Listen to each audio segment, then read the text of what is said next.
Hello, everybody. Welcome to Proprietary Trading. My name is Robb Reinhold. I am joined by Mr. Darren Fischer, who is the CEO of Maverick Trading. And Darren has a ton of experience in this industry, so I definitely would love to hear from him. But I really want to go through the history and evolution of prop trading. And let me just quickly start off that when I use the term prop trading, that's just a short market term for proprietary trading. So don't be confused by that. Prop trading is proprietary trading. Now, I've been a trader since the mid-90s, and it's really interesting how the market has changed and how the industry around it has changed. And we're going to be going into a lot of those things that have changed, but we're really going to be talking specifically about how the world of prop trading has changed and how it was back in the 80s and 90s, how it was in the 2000s, and really what it's evolved into. Because one of the first questions we always get from people that don't know the industry is, what is proprietary trading?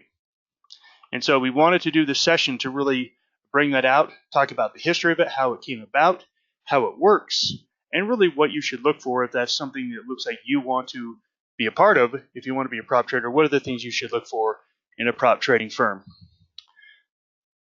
All right, so let's go ahead and jump into this here. Now, before we just jump into prop trading, banks, broker-dealers, all this stuff, I really need to get some terms out there. And one of the very first things you need to think about or know about is how the market works.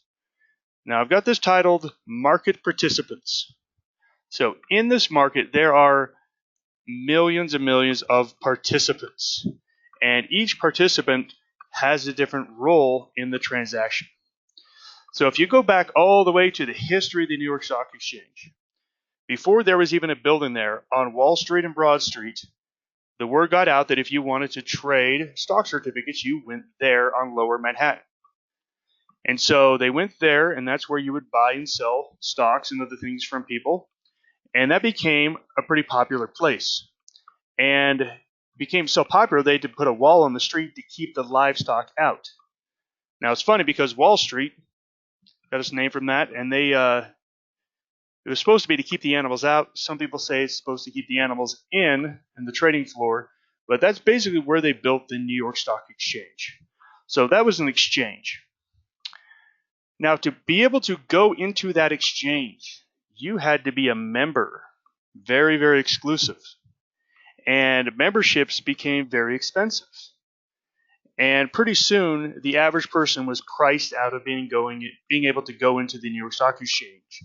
So, basically, what evolved from that were companies like Goldman Sachs, Merrill Lynch, Morgan Stanley. These were companies that had seats on the exchange that would go in and make transactions for you. Now, these are called broker-dealers.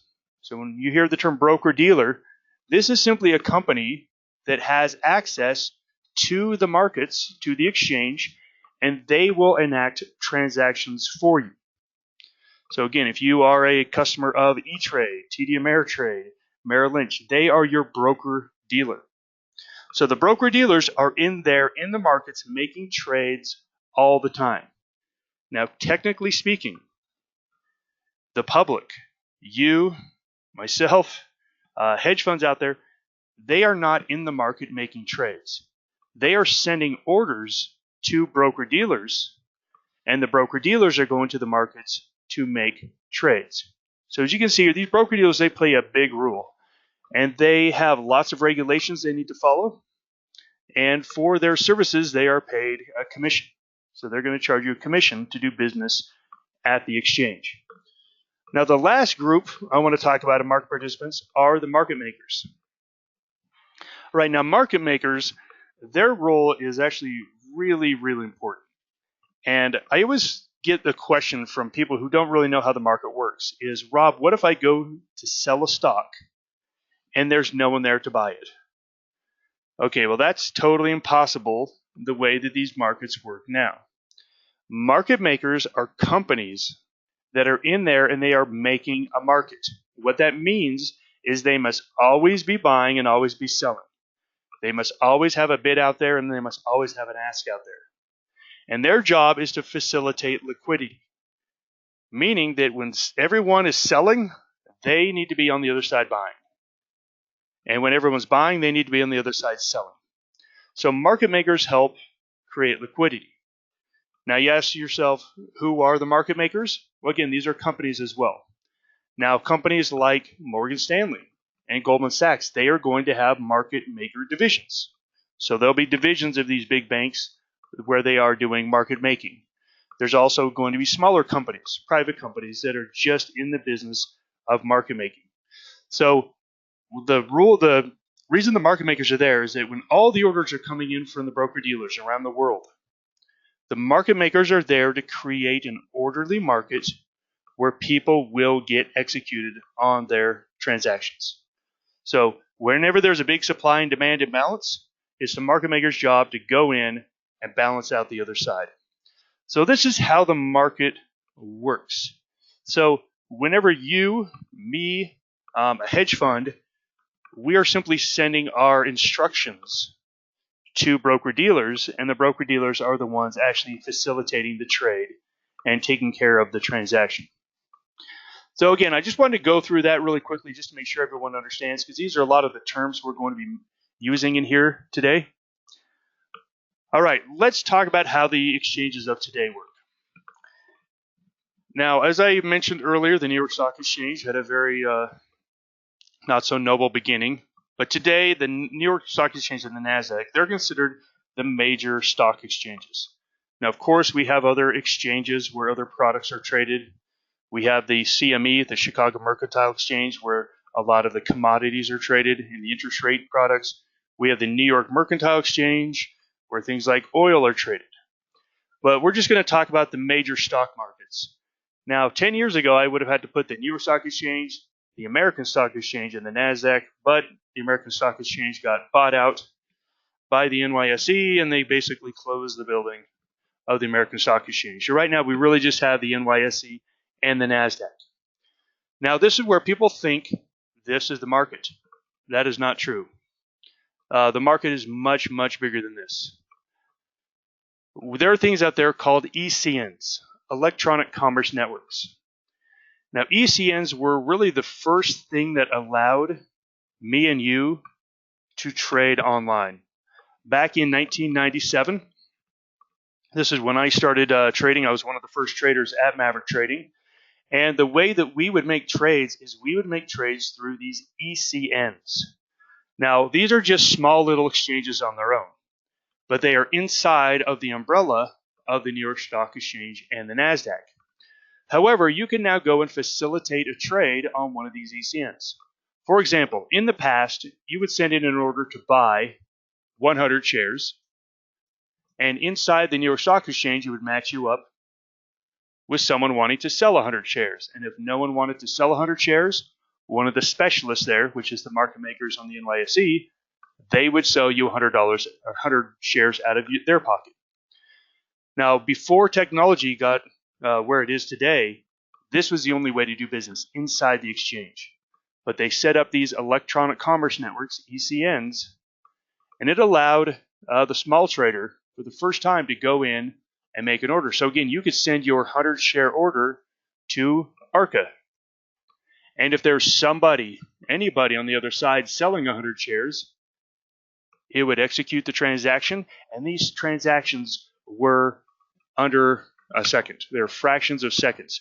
Whereas if you send an order to the New York Stock Exchange, remember, they were still using phones back then. They're still calling on the phone, walking down to the pit, making the trade. It might take you several minutes.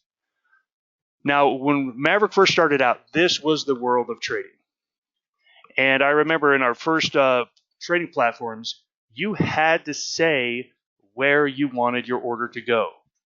So you would have to go out and look on what's called a level 2 screen. A level 2 screen is where you see all the bids and asks. So I'm going to draw this out real quick here. So basically, the level 2 would allow you to see everyone's best bid and ask. So again, you'd see ARCA was on the bid wanting to buy 1,000 shares. That means if I wanted to sell 1,000 shares right now, I could sell it at ARCA. But again, you had to look and see where the shares were available on these exchanges. Now, real quickly here, I'm just going to talk about SOs just for a second because SOs was really the first thing or the first book that was ever written about the small trader and how they could access the market. It's a very old book called The SOs Bandit. And the SOs system was called the Short Order Execution System.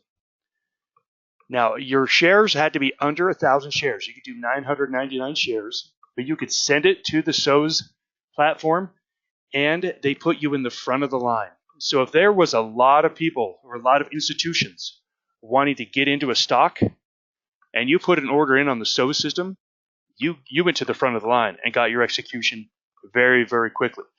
So back then, trading was really more about execution than it was about reading a chart, than it was about supply and demand and Elliott wave theory and stochastics.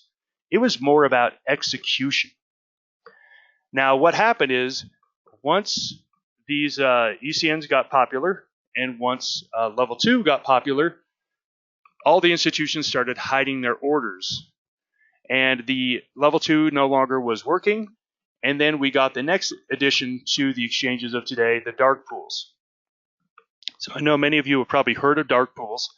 And basically, dark pools work exactly like ECNs. Exactly like ECNs, except for one thing. They do not publish their bid and ask. So when we look at a quote, so if you go and you look at a quote on Microsoft, again, Microsoft is going to be quoted. It's going to say, okay, the bid is 110 and the ask is 110.02. So what that's telling you is that someone is out there buying at 110, someone's out there selling at 110.02. That's what it's telling you, the best bid and the ask. You are seeing the best bid and the ask from one of these exchanges, or again, the New York NASDAQ or one of these ECNs. However, there may be someone buying at 110.01 in one of these dark pools. And the way these dark pools work is you don't get to see them unless you pay them. That is the key. If you want to have extra liquidity, you want to be able to move shares where no one can see them, you've got to pay up for access to these dark pools. So what happened is a lot of the trading went into these dark pools. Now, it doesn't mean it's totally dark. These do get reported to the NASDAQ, and they are included in end-of-day volume, but we just don't get to see the best bid and the ask. So we don't get to see all the liquidity out there. So again, this is how trading used to work. It was definitely, as you can see, it was more about execution than it was about reading charts and using technical analysis. All right, so again, I wanted to explain how markets worked. I want to make sure everyone has a good understanding, at least the basics of how the market works. Because now we're going to talk about what is a trader. And the funny thing is this is one of those terms where everyone could tell me kind of what it is. But when it comes down to being very specific, there are lots of different types of traders. And so what we're going to talk about, we're going to talk about people that actually facilitate trades, people that actually make trades in the market. First one, we have the market makers. We talked about them. Their job is to simply create liquidity. They're not really trying to make any money other than buy on the bid and sell on the ask. So that's a market maker's job. Their job is to, again, on Microsoft, buy shares at 110 and sell them at 110.02 and do that all day long as much as they can, as close together as they can.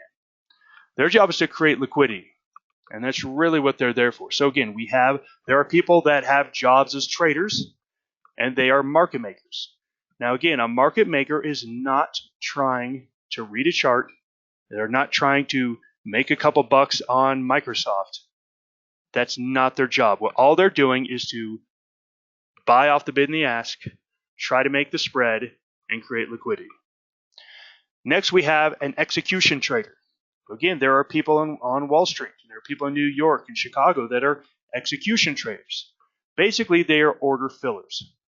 As I said earlier, remember, when you want to facilitate a trade, or when a hedge fund wants to facilitate a trade, they're actually going to send their order to their broker-dealer. So broker-dealers are going to have traders, and these traders are going to fill orders. They're going to get orders come onto their desk. They're going to say, okay, we need to buy 10,000 shares of Intel. And so their job is to go in and buy 10,000 shares of Intel. Now look, they just don't go in and hit buy at market. They, of course, have to be smart about it. They're going to buy at the right prices and try to get the right fill. But again, they are not trying to make a profit. They are trying to get the order filled for their client at the best price that they can. It's up to the client to determine when they should actually get out of it. But for that trader doesn't care about where the stock is in 4 days. It doesn't matter. So again, as you can see, here we have two traders, market makers and execution traders. They aren't even concerned about reading a chart. That's not their job. Their job is to just facilitate and place orders. Next, we get into a proprietary trader, and we're going to really, of course, focus on this. A proprietary trader is someone who trades for a firm with the firm's capital. Again, that is just the most basic definition of a prop trader. It gets a little bit more complicated than that. We'll go into that. But basically, a prop trader is someone who trades for a firm with their capital. Then you might have a professional trader. Now, these professional traders are actually kind of a dying breed. When I was on the Chicago Board of Options Exchange in 1998, I met a couple of these traders, and these were people that owned a seat on the exchange, and every day they went to work and they traded their own book. They traded their own capital, they traded their own book, and then every day they went home. And it was kind of sad because the gentleman I was talking to there was telling me that sometimes he doesn't even come in because it's easier for him to trade at home through through their trading platform. And he said that really it's kind of a dying breed.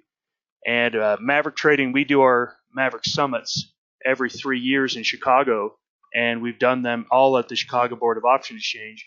And it's kind of sad. Every time we go there, it gets a little bit more vacant, less people there, a little bit less business. So again, but this is a professional trader. They are trading for their own company with their own funds. And then really you have a retail trader that's similar to a professional trader.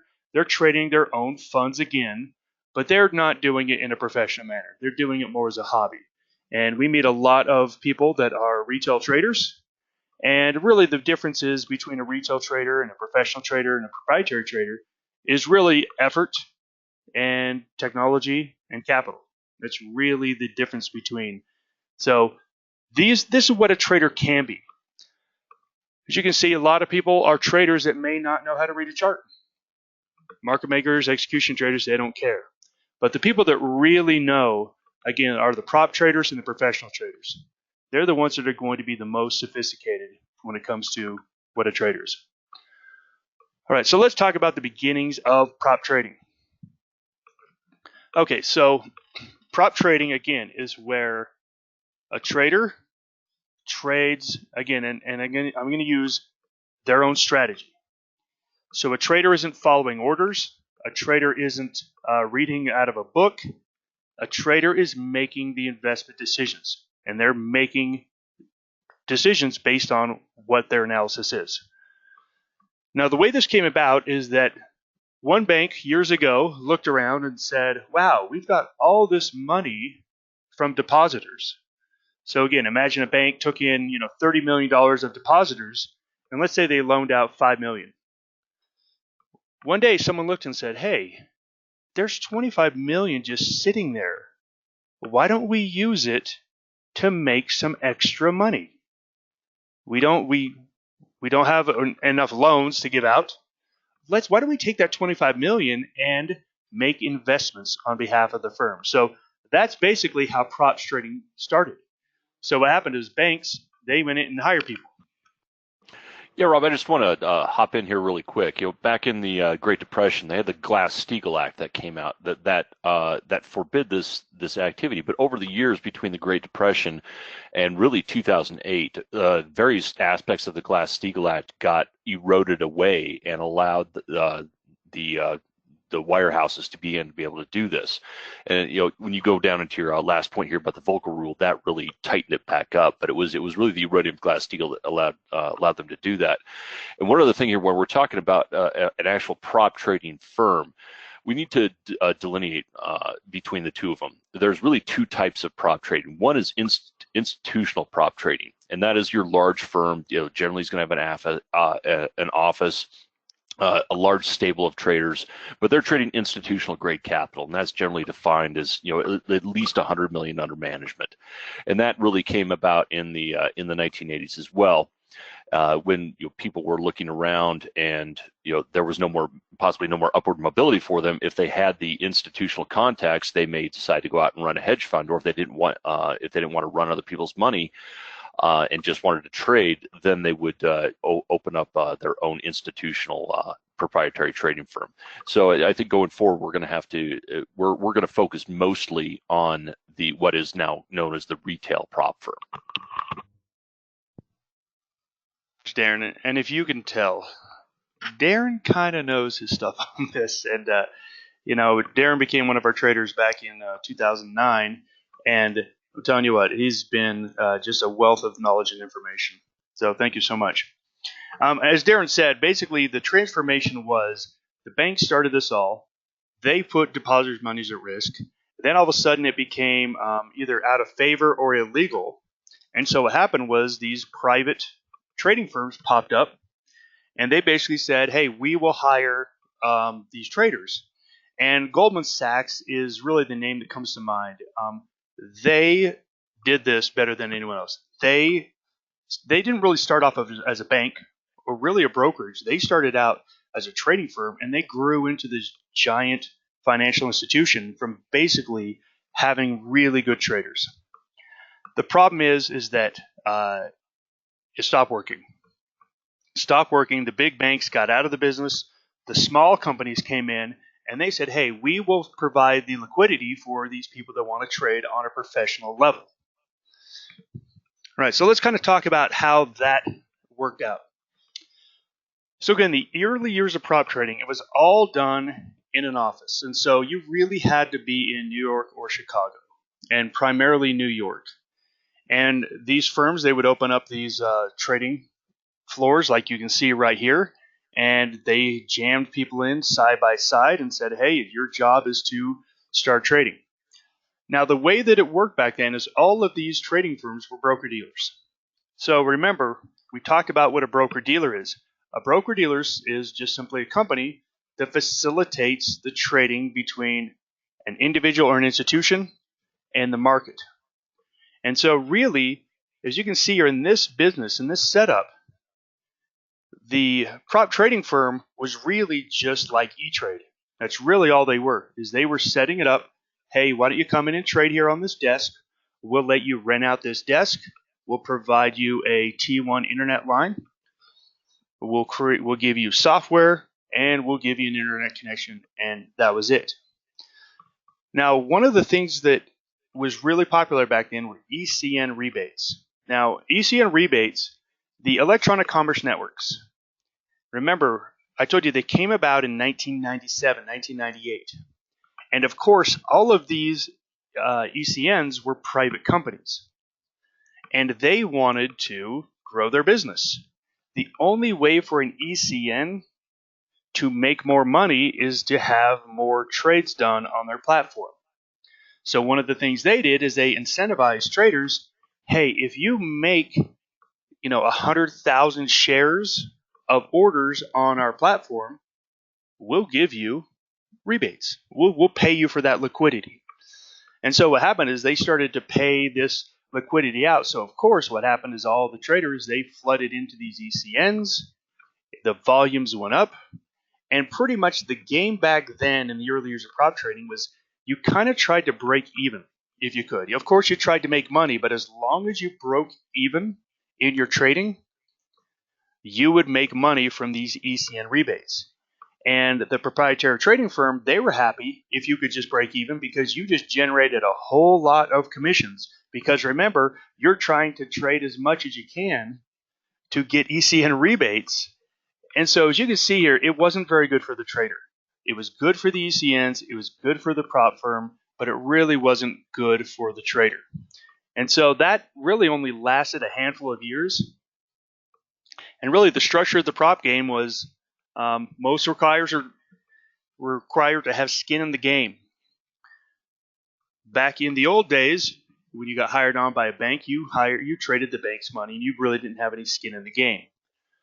But as the business changed, these prop firms said, hey, you know what? I need you. I'm going to give you X amount of dollars. I need you to have this much in there alongside of it. And then they basically gave you leverage on that amount. So the early prop firms was all about leverage. Hey, you give us 2K and we'll let you trade, 10 times that amount. And so really they talked about 10 times that amount, 20 times that amount. Now, of course, the firm could give you what leverage they wanted, and that depended on your trading experience and things like that. But again, you rented a desk with a computer, software, state-of-the-art internet connection. I know that there were prop traders in the early years that were paying over $1,000 a month for all these things. So if you take a look at, I've got to clear $1,000 a month. I've got to make as many trades as I can to try to build in my ECN rebates. You could see that was just not all that good of a setup for the trader.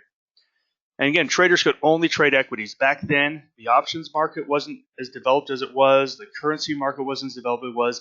And really, the only game in town was day trading equities. So when you went into the shop, you didn't even have a chance or a choice to make any other trades other than heavily traded equities on major U.S. exchanges.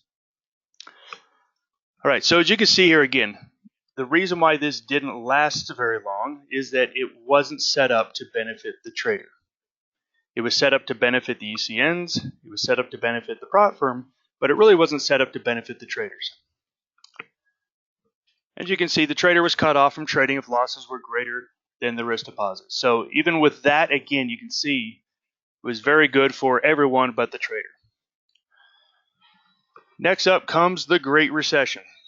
So really, a lot of these firms were already teetering. And basically, the Great Recession really took a toll not only on prop firms, but really all of Wall Street. I mean, we had major banks going out of business. We had the government on the edge of collapse. Well, sorry, not the government, but the financial system on the edge of collapse. The government has to come in and bail everyone out. And because of that, there were a lot of rules that were created that came out of that financial crash. And that's, it's what we do as human beings. One of the things I remember is that when we had the pipeline that broke in the Gulf of Mexico, and it was just spilling out all of that oil into the Gulf. I mean, it was horrible. It was terrible. And what we did in America, we said, okay, no more drilling in the whole Gulf of Mexico. And I thought to myself, well, geez, we've been drilling in the Gulf of Mexico for 50 years. And this is the first time it's happened, and we're going to all of a sudden now just say no more drilling? I'm like, okay, look, that's what we do as human beings. And so after the Great Recession, everyone freaked out. Every regulator came on and said, okay, we are going to tighten everything up. And so a lot of things changed.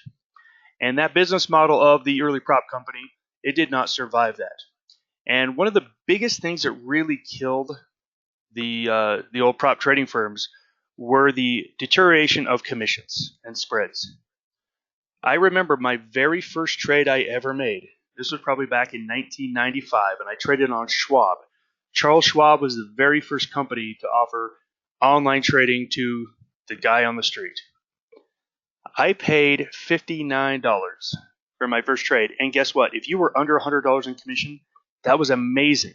That was absolutely amazing. $59 was my first online trade. When I started trading professionally at Maverick, it was $22.50. That was the commission. Guess what? That's way better than $59. Look, I'm no dummy. That's way better.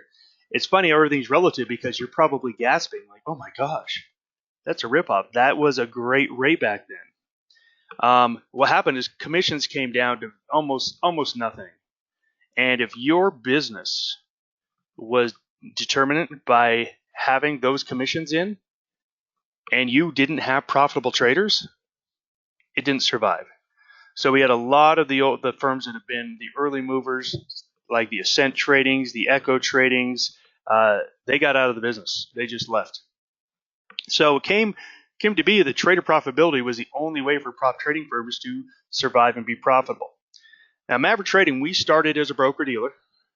We actually transitioned away from broker-dealer. We sold our broker-dealer business off to Terra Nova Trading in Chicago.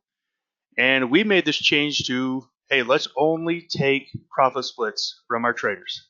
Let's not have any commission markups. We don't want to make any money on commissions. We want to make money off of our traders being profitable. So we'd actually already made this switch in 2007.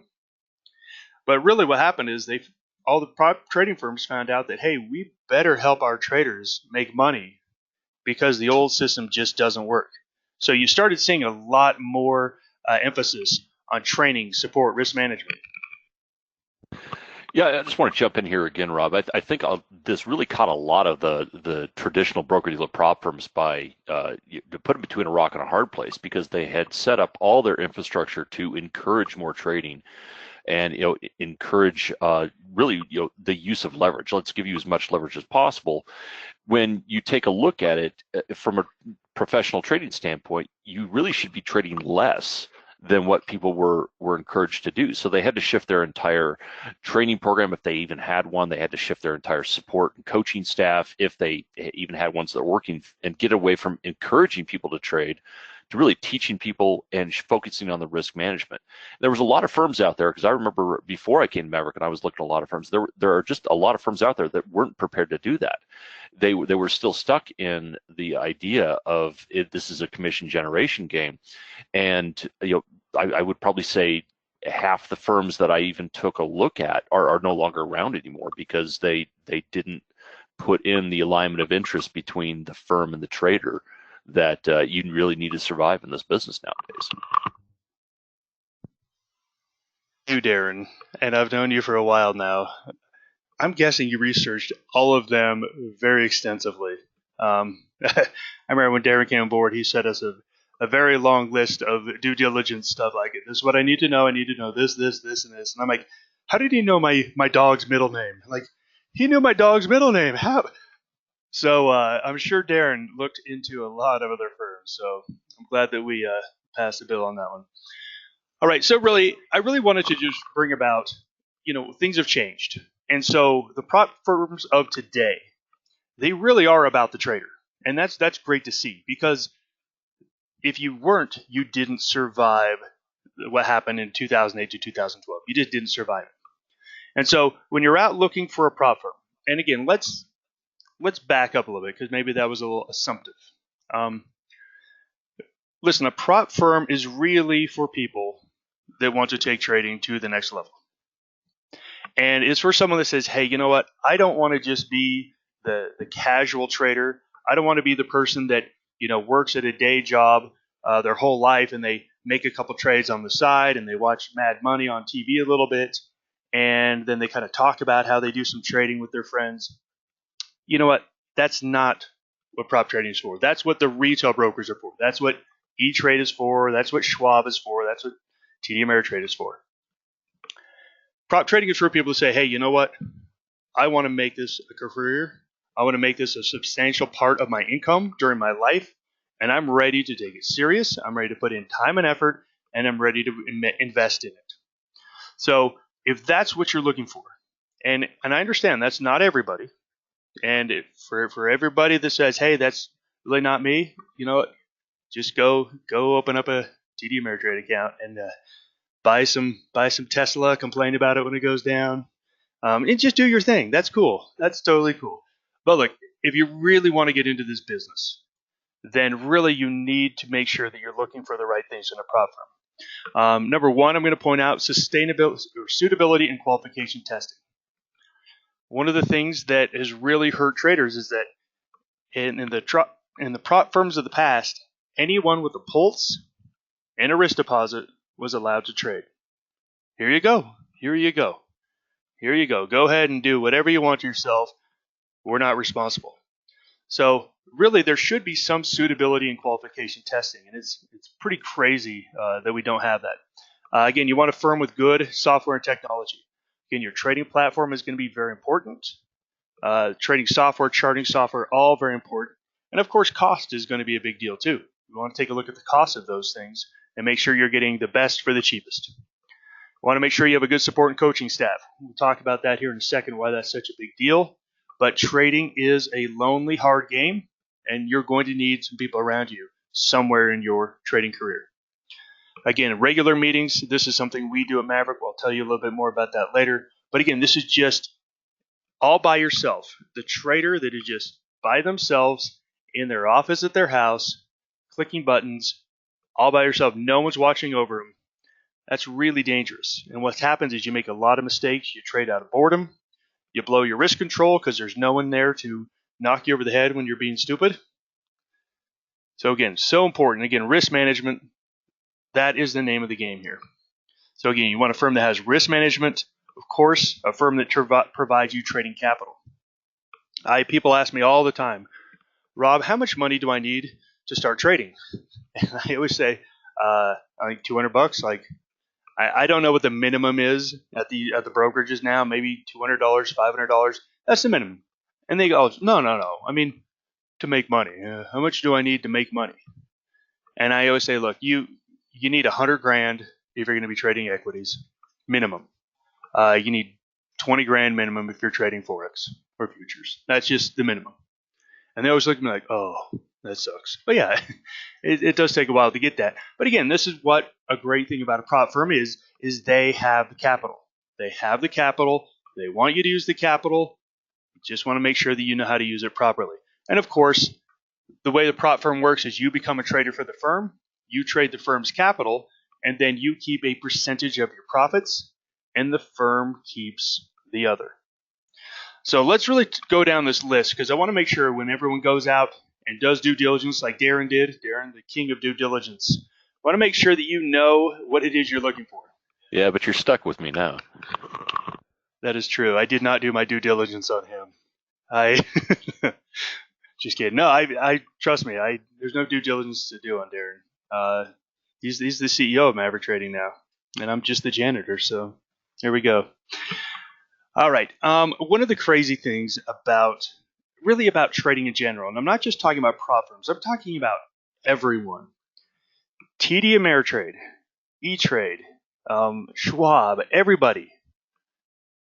They will let anybody open up an account, put their money in it, and be an idiot. And then they'll say, oh, it's not our job. That's not our job. We're just the middleman. It's not our job to make sure that you know what you're doing. We'll let you ruin your life savings. It's not our job. So it's just crazy that everything in this world that we do, if you want to do surgery, if you want to be a doctor, there is so much you need to do to prove your proficiency. You've got to go to med school. You've got to do residency. You've got to pass tests. You have to prove that you are capable of doing surgery. If you want to be a lawyer, you can't just decide to be a lawyer one day. You got to go to law school. You got to pass the bar. You've got to prove that you have what it takes. And again, I know those are pretty, okay, doctors, lawyers, to cut someone's hair. Do you realize that to be able to cut someone's hair, you can't cut someone's hair professionally unless you go to classes, do practice, and get qualified and certified to cut someone's hair. So in all other professions, we have all these, okay, this is what you need to do. But you know what? TD Ameritrade will say, oh, just put some money in and just go for it. And again, it's really dangerous to people. So again, the prop trading firms of the past, they kind of did this. They let anyone in the door, and they said, just go for it. And of course, most of them failed. And they said, oh, well, we made our commissions and we're happy. So I like trading firms that have some upfront commitments and basically have it to where you have to prove proficiency. I know at Maverick Trading, we have 3 requirements for people to trade live for the firm with the firm's capital. They've got to pass our online tests. They have to develop a written trading plan and submit it to management. And they've got to trade 2 months in a demo account and show profitability. And again, if they're already trading in a demo account or they've been trading in real life, we just need to see the last 2 months of statements. That's it. So basically, we're saying, okay, let's make sure that you know at least what you're doing. You've passed tests. And again, if you need help passing the test, we've got tons of training programs that show you everything. But again, let's see you pass tests. Let's see you put together a written trading plan that says, this is how I'm going to trade. This is what I'm going to do when X happens. This is what I'm going to happen when Y happens. And this is what I'm going to do when Z happens. To where you've already pre-planned out everything. And then you've shown us that you can actually follow that trading plan. Once you do that, guess what? You're able to trade firm capital at Maverick. Yeah, I just want to touch on the trading plan here really quickly, Rob. What before I came, I had a trading plan in my head, and of all the people that I've talked to over the years I've worked here, they've really liked this idea of a trading plan.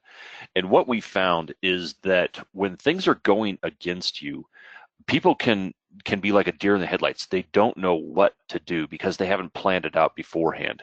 Having a written trade plan this is the business plan of how you are going to trade the firm's capital, how you are going to make money, how you are going to support yourself as a trader. And you should always plan that exit, but you should also have some contingencies in place. And I've spoken with people that had been trading, either floor traders before. Some were former market makers. Some people had been out on their own. A couple that were execution traders for hedge funds, and they told me I had never had a written trading plan before, and I was running large amounts of money. And this is one of the best things that I've ever seen, because when this position went against me, when the sector rotation occurred, I was able to just calm down, look into my trading plan, say, I've already thought this is what I'm going to do. And it was no longer a question of what am I going to do? It wasn't even a question. It was, this is what I'm going to do. And we find that people are able to get out of bad positions much more quickly, realign their portfolios much more quickly, and actually trade with a lot less stress. So we really need to stress. If you're looking at another prop firm, make sure that they require you to have a written trading plan. It's just crazy that we don't do that. I mean, if you think about it, like being able to have someone drive a car, like you have to take classes, you have to pass proficiency tests. Like it's such a dangerous thing to allow people to just put their money in and trade these markets, because trading is tough. Trading is tough, and it takes some time and effort. Right. Next thing you want to make sure is make sure to look into their technology and their software. So first up is their trading software, their execution software. So every prop firm is going to have a different trading software. Some are going to use things like Lightspeed. I know we started with Realtic.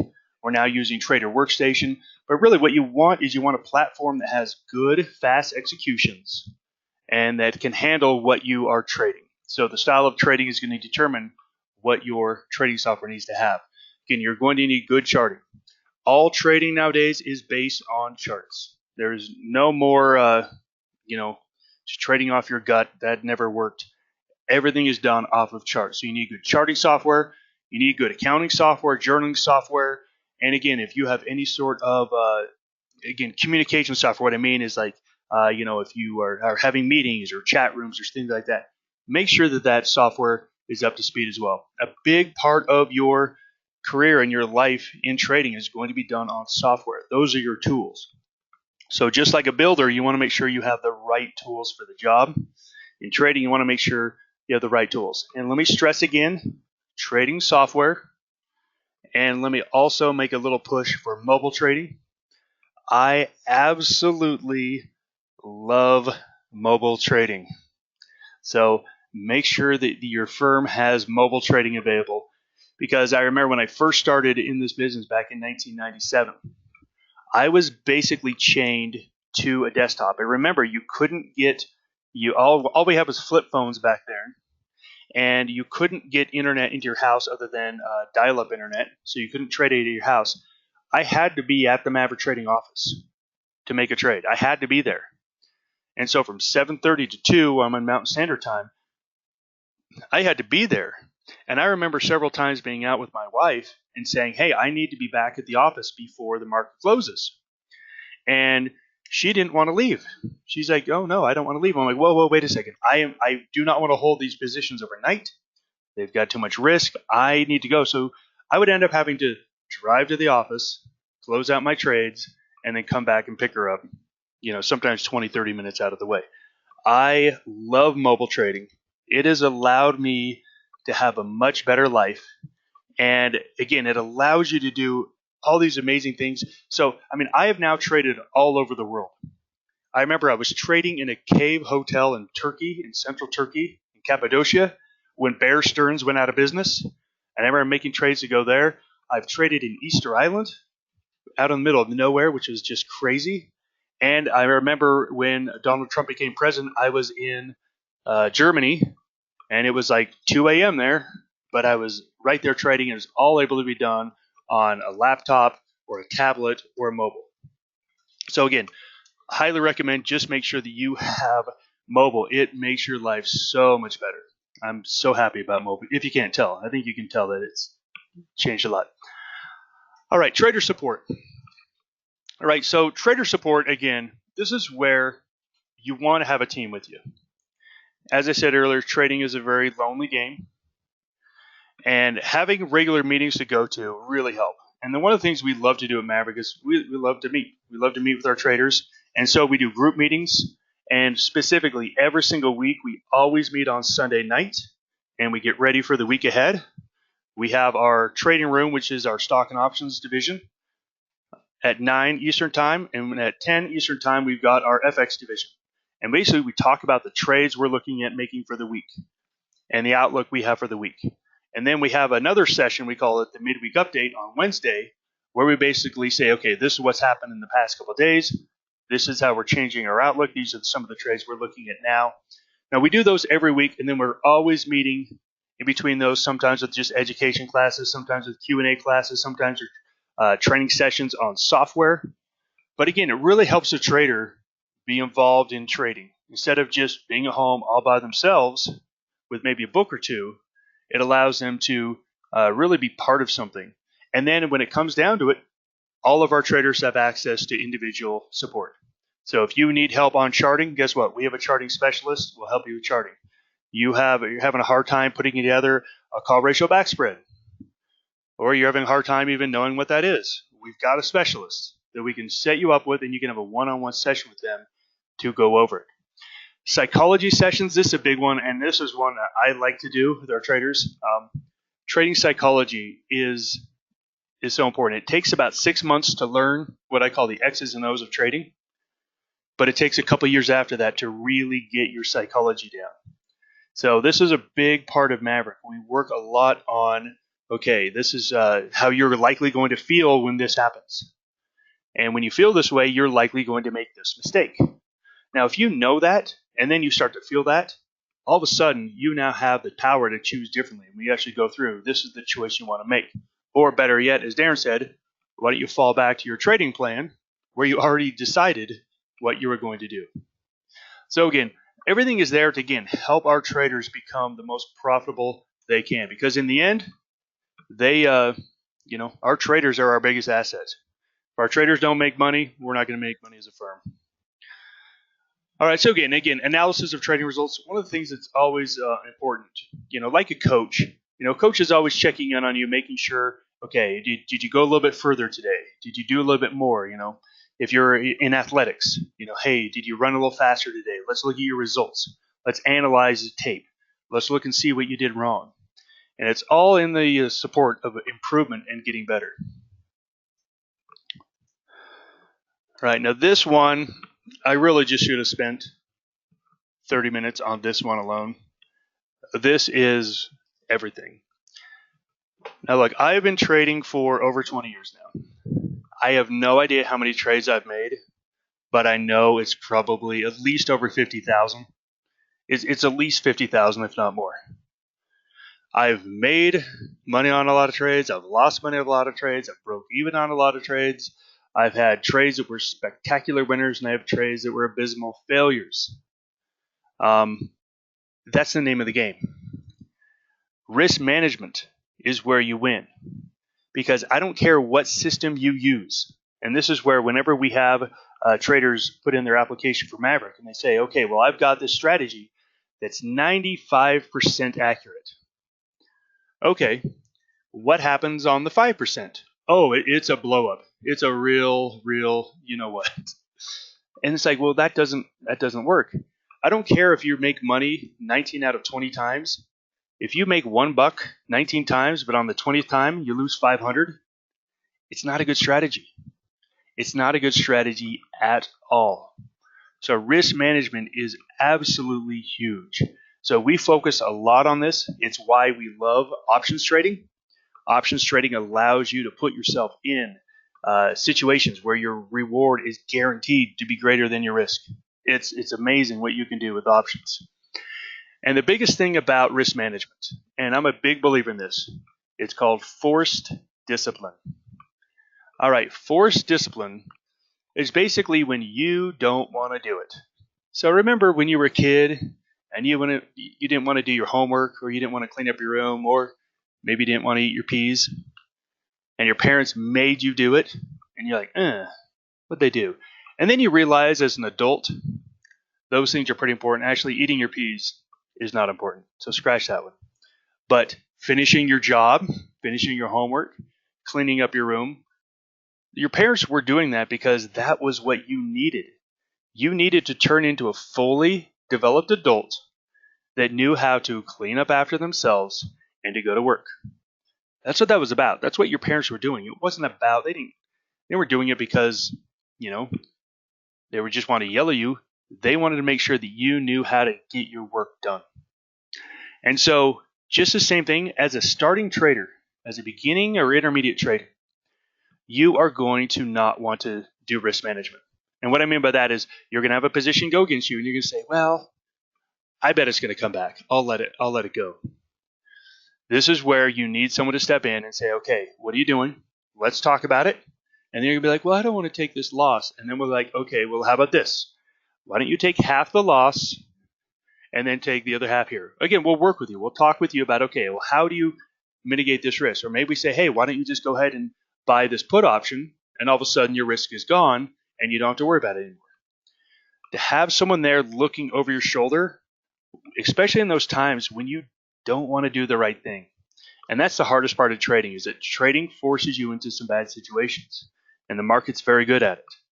And to have someone there on your team show you, hey, look, if you sell this call here and then you buy this over here, you can turn this into a minimal loss if things go against you. That's where you need the help. So again, you need a risk management partner that's watching your trades, watching your overall risk profile, your account balance, and everything. You need some help here. And again, this is just the number one thing. So when you look into it, make sure that they have really great risk management. I think one other thing to talk about here is, for a trader that is not trading with a plan or is new to trading as well, sometimes when a bad thing happens to a position or a portfolio, the trader can't see the forest for the trees. And you really need that second set of eyes that is dispassionate about the position, that can take a look at it and show you some options. There, like Rob said, there may be some more options rather than just booking the loss or having to sell, having to buy. We can do different things. We can change it up with options. We can do a different offsetting position over here. You can hedge out the whole portfolio. So it's important, even if you are versed in that, sometimes you don't realize the options that are in front of you. You get what we call target fixation. You're focused on one thing that might not be palatable for you to do. You need someone else to come in and say, well, you've got, option A is one thing too, but you also have option B, C, and D. What's going to work best for you to get out, to get through this and move on? You always have to ask yourself, and Rob is very good about saying this.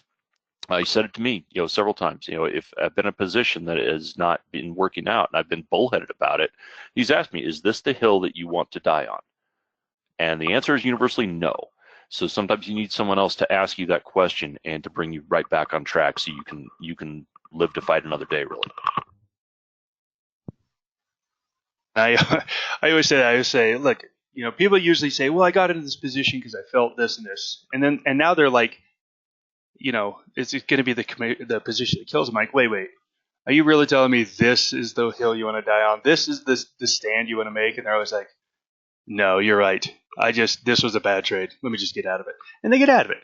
And they move on and they make the money back. So I do like that saying. Is this the hill you want to die on? All right. So, of course, a prop trading firm, the big benefit is they provide capital. So when you're looking into a prop firm, make sure they provide enough capital out there to make it worthwhile. I'm definitely not going to name any names here. So you're going to have to do your own due diligence. But there are some firms out there that are prop firms. But basically, they're going to start you out with a very small amount. Like $100, $200, $500. Now, look, and they're saying, look, you should be able to make money on $200. And they're right. They're right. You should. If you're a good trader, You can take that $200 and turn it into $250. Now look, that's a 25% return. That's a really good return. The problem is it's 25 bucks. And so there are some firms out there that will basically give you small amounts. But look, all the firms out there, if you prove to them that you are good at trading, they all want to give you more money. That's the point, is they all want to give you more money if you're going to be a profitable trader for them. But some are going to start you out with really small amounts. So I would definitely ask about the amounts you're going to be starting with, and make sure you make your decision on that. The trader should have a clear understanding of what it takes to trade with more capital. So again, what does it take to trade with more capital? At Maverick Trading, we make it very simple. I was going to say very simple, but then I'm going to have like 5 caveats. Very simple, meaning 2 consecutive profitable months earns you a capital increase. Now, again, we have what's called the high watermark. I don't want to get into that, but again, it's 2 profitable trading months above a high watermark. If you don't know what high watermark is, look it up. You'll probably get some pictures of some flooding that was in Pittsburgh in the 70s, but anyway. All right, again, make sure you know what the profit splits are, and the profit split should be in the benefit of the trader. So really, the industry standard right now is somewhere between 70 and 80% goes to the trader. Some firms have lower and some firms have a little higher, so just make sure that you understand what the profit splits are. And then traders should have bonuses for outperformances. So again, it's one of these things where you want to make sure that you are getting compensated for the work that you're putting in. All right, so let's kind of go ahead and kind of wrap this up. The first thing you want to decide, again, thank you very much for joining us. And hopefully you've learned something about the market, about trading, about prop firms. But really the biggest thing you need to ask yourself is, okay, am I more of an amateur trader? And that's fine. Look, I'm not here to say what you should do. But being a real professional trader, it's not an easy career. It takes time and effort, and it takes training, and it takes everything it takes to be successful in anything else. It takes effort and time. And if you're not really going to do that, then you know what? Open up your E-Trade account, put some money in it, play around. Again, I already know you're only going to trade Amazon and Tesla. And I mean, this is Netflix, so you got to trade Netflix too. But that's fine. That's fine. But if you really want to be a professional, where you say, hey, you know what? I am going to make this a major source of income for me in my entire life, then you really should be looking into a proprietary trading firm if you don't have a boatload of capital yourself. Just make sure you're looking into the right firm. Make sure it fits what you're looking for. And make sure it fits your trading style. Again, most prop trading firms of today only do equities. Some do options. We specialize in options. We're like the opposite of every firm. We specialize in options, and we do equities on the side when needed. Whereas other firms, they'll do equities primarily, and they'll do some options on the side. If you are a futures trader, make sure that the firm you're looking into allows you to trade futures. If you're a Forex trader, make sure you are with a firm that allows you to do Forex. If you don't know what kind of trader you'd like to be yet, well, then look into it. Call around and see which ones are going to have the best training programs for you. Because in the end, even the most experienced traders, I have people that come into Maverick that have years and years of experience, and they watch one of our videos, and they say, oh my gosh, I never knew that. Yeah, guess what? I'm still learning. I am still constantly learning. I've been in the business for over 20 years now. I'm still reading books. I'm still trying to figure things out. I'm still learning new softwares. I'm still trying to learn how to program better. I'm trying all these things because that's what it takes to be successful long-term in this business. Make sure they have good support staff and, again, access to capital leverage. Then, of course, like everything, not just with a prop firm, but everything, just make sure you have an understanding of all the costs. Because there are people that come to us and they say, well, I just want to trade totally for free with no risk on my end. And we say, we thank you very much. We love you. And we wish you the greatest of success. And good luck finding anyone who is going to give you capital for free with nothing on the hook. So all the firms are going to have costs. Make sure you have a firm understanding of all the costs and commitments it's going to take on your end. So ask questions. And if the firm is reluctant to answer those questions. Again, I don't want to tell you what to do, but I think that tells you what to do. All right, so let's do one last pitch here. Maverick Trading, we have two separate divisions, options and equities. Our options and equities division is called Maverick Trading. Our Forex division is called Maverick FX, Forex and Futures. So we would love for you, for the fact that you came here and saw this, we would love to invite you to our trading room. We would love for you to come and see what we do on a weekly basis, what we talk about with our traders, and how our traders interact with us. So if you are interested in that, you are going to be reached out to by one of our recruiters. They're going to send you an email and basically say, hey, thanks for coming to this and watching it. Are you interested in a 7-day trial? Are you interested to join us in our FX room or our trading rooms? Look, come see what we do. We've been doing this for a long time. I really like how we've put everything together in this firm. So come in, take a 7-day trial. One of the things I always tell people is go take our trader personality test. That's really interesting. And it's the first thing we have our traders do when they come in as new traders in Maverick is take your trader personality test. It's based on the Myers-Briggs personality test. And then basically, when you figure out your personality style, we'll tell you, hey, these are all the mistakes you're likely to make with your trading personality. These are the things you're going to do well. These are the things you're going to not do well. And you actually start your trading plan. The first thing you say is, what is your personality style? And then you basically build your trading plan around your personality style. So if you are an extrovert, you already know that overtrading is going to be one of your downfalls. So you're going to start writing your trading plan right away of how you're going to avoid overtrading. So it's just, to me, it's a very interesting thing that's very proprietary to Maverick. And again, of course, we're always looking for traders. So if you are interested in becoming a trader for Maverick, just go onto our websites, click the apply button, and we'll take you through a series of videos and information. And then basically put in your information, and a recruiter will reach out to you and start the interview process. That's all I have for you. Darren, do you have anything for anyone? No, Rob, I think you covered it pretty well. Again, thanks everyone for coming. And as Rob said, the recruiter is going to reach out to you, see if you're interested, and be able to answer any other questions you have. And we look forward to seeing you in our trading room this weekend. Thanks. One last thing. Darren wrote a very, very substantial paper. So if you want to just fact check me to see if Darren knows how to do due diligence, Darren wrote a research paper. I'm going to call it a research paper. He wrote a research paper on the history of prop trading, and it's on our website. Go to Continuing Education and go to History of Prop Firms. How many words is that thing, Darren? About 6,000, I think. That's it? Just 6,000? Or I thought it was 60,000. No. It needs more pictures, Darren. It needs some pictures and some animations. All right, so go check that out. Hey, thank you so much for joining me. I love to talk trading. I hope you can tell it. I will talk trading. Even if there's no one left to listen to me, I'll probably still be talking about it. So thank you so much for joining me. Everyone, take care. Goodbye.